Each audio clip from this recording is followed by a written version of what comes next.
आज हम बात करेंगे एक ऐसी कहानी की जो न केवल इतिहास के पन्नों में दर्ज है, बल्कि भारत की सेवा और भाईचारे की भावना को भी दर्शाती है। ये कहानी है उस आंदोलन की जिसने भारतीय समाज को बदल दिया, समाज सेवा के एक नए आयाम से रूबरू करवाया। ये है रोटरी क्लब की कहानी, जो दुनिया के एक छोटे से हिस्से से शुरू हुई और भारत की माटी में एक अद्वितीय पहचान बनाई। आइए जानते हैं कैसे शुरू हुआ ये सफर। इसी के साथ स्वागत है आपका जनदर्पण न्यूज में। मैं हूँ कंचन। आप देख रहे हैं जनदर्पण का खास प्रोग्राम दिन विशेष अतीत की यात्रा। बात करते हैं रोटरी क्लब की शुरुआत की। तो रोटरी की शुरुआत एक व्यक्ति पॉल हैरिस के विजन से हुई थी। शिकागो के इस वकील ने 23 फरवरी 1905 को शिकागो रोटरी क्लब की स्थापना की। उनका ये क्लब बनाने का मकसद विचारों का आदान प्रदान करना और सार्थक आजीवन मित्रता बना सके, इसके लिए था। फिर एक ऐसा मोड़ आया जब इस रोटरी क्लब नाम की आंदोलन ने भारत में कदम रखा। वो साल था 1919। कलकत्ता की एक स्टील कंपनी के प्रबंधक, जिनका नाम था आर.जे. कुंग, वो जब अमेरिका जाते हैं तब एक नए विचार से परिचित हुए और उसका नाम था रोटरी आंदोलन। अमेरिका की मित्रता, भाईचारा और सेवा पर आधारित इस आंदोलन ने कुम्स को इतना प्रभावित किया कि उन्होंने इसे भारत लाने का फैसला किया। इस तरह भारत में पहला रोटरी क्लब यानी रोटरी क्लब ऑफ कलकत्ता की शुरुआत हुई। अब आप सोच रहे होंगे आखिर इस रोटरी क्लब का काम क्या है?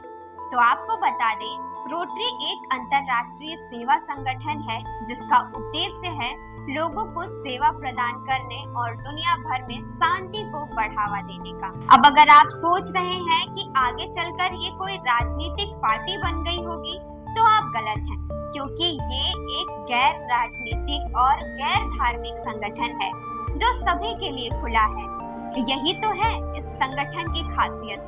26 सितंबर 1919 को पहली बैठक हुई और अगले ही साल 1 जनवरी 1920 को इस क्लब का चार्टर 20 सदस्यों के साथ लिया गया। ये वो समय था जब सभी सदस्य गैर भारतीय थे। 26 सितंबर 1919 को पहली बैठक हुई और अगले ही साल 1 जनवरी 1920 को इस क्लब का चार्टर 20 सदस्यों के साथ दिया गया। ये वो समय था जब सभी सदस्य गैर भारतीय थे, लेकिन इसी बीच भारत की महान विभूति सर सुरेंद्रनाथ बैनर्जी को क्लब की पहली मानद सदस्यता से सम्मानित किया गया।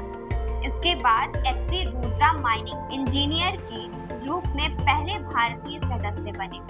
धीरे धीरे ये छोटा सा बीज पूरे देश में फैलने लगा। 1926 में नीतीश लाहिरी, जो आगे चलकर रोटरी इंटरनेशनल के अध्यक्ष बने, और फिर एक नया इतिहास लिखा गया जब ए.एफ.एम. अब्दुल अली रोटरी क्लब का नेतृत्व करने वाले पहले भारतीय बने। और फिर ये सिलसिला यही नहीं रुका, धीरे धीरे इसने रफ्तार पकड़ी। 1929 में बॉम्बे में रोटरी क्लब की स्थापना हुई और फिर दिल्ली और मद्रास में भी इसके क्लब बने। खास बात ये थी कि इस क्लबों में कई प्रतिष्ठित भारतीय नाम शामिल हुए, जिनमें राजा सर एस.एम.ए. मैथुया भी थे। इन क्लबों ने समाज सेवा की एक ऐसी लहर चलाई जिसने पूरे भारत को एक नई दिशा दी। और फिर आया आजादी के बाद का दौर, एक ऐसा समय जब रोटरी क्लब की जड़ें और भी मजबूत हो गई। 1946 से 1947 तक भारत में 71 क्लब और 3121 सदस्य थे। 1958 में दिल्ली में एशिया का पहला क्षेत्रीय सम्मेलन हुआ, जहां तत्कालीन प्रधानमंत्री पंडित जवाहरलाल नेहरू ने अपने उपस्थिति से इसे गौरवान्वित किया। और इस समय का सबसे बड़ा क्षण था जब मांडवी, गुजरात के रोटरी क्लब को 10,000वां क्लब बनाने का चार्टर दिया गया।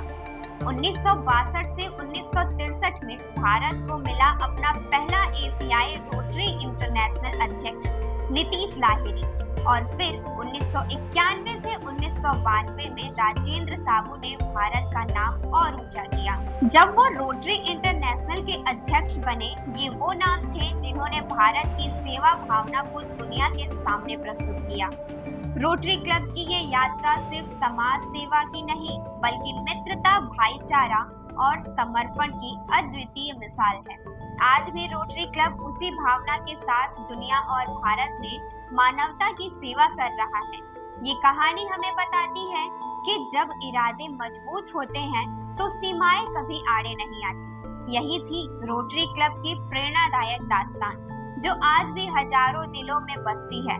आपको ये रोटरी क्लब की पूरी कहानी कैसी लगी, हमें कमेंट करके जरूर बताएं और देखते रहें जनदर्पण न्यूज। धन्यवाद।